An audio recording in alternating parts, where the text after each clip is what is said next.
ሚካኤሎ ሞድሪክ የጸረ ዶፒንግ ጥፋት በመፈጸም ጥፋተኛ ተብሏል። እንግዲህ ተጫዋቹ ከዲሰምበር በፊት ታግዶ የፖዘቲቭ ሆኖ የጸረ ዶፒንግ ምርመራ ሲደረግበት የቆየ ተጫዋች ነው። እንግዲህ አሁን በእንግሊዝ እግር ኳስ ማህበር ትልቅ ቅጣት ይጠብቋል እየተባለ ይገኛል። ምናልባት የ4 ዓመት ቅጣት እንደሚጠብቀው ብዙዎች እየዘገቡ ይገኛል። ለተጫዋቹ እንግዲህ ቼልሲ ከመጣ መጥፎን ጊዜ እያሳለፈ ይገኛል። እንግዲህ እንደተጠበቀው ትልቅ ተስፋ ተጥሎበት ወደ ቼልሲ ከመጣ በኋላ እንደተጠበቀው ሳያገለግል ክለቡን ብዙ ትችቶች የቀረቡበት የቆየ ተጫዋች ነው። ሆኖም ዲሰምበር አካባቢ የጸረ ዶፒንግ ቴስት ፖዚቲቭ በመሆን እንግዲህ ተጫዋቹ ከክለቡ ታግዶ እንዲሁም የትልቅ ምርመራ የተደረገበት የቆየ ተጫዋች ነው።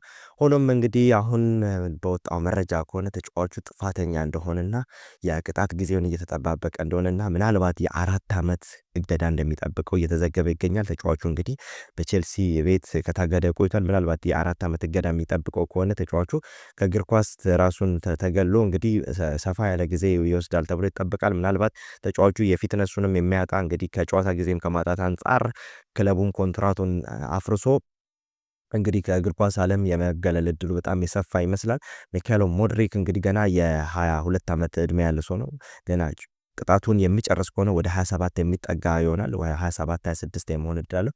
እንግዲህ እስከዛ እስኪመለስ ድረስ ምንም ጨዋታ አያደርግም፣ ወደ ፊትነስ አያደርግም እና እንግዲህ ተጫዋቹ ከባድ ጊዜን እንደሚጠብቀው ይጠበቃል። ሚካኤሎ ሞድሪክ ከባድ ሁኔታ ውስጥ ያለ ይመስላል።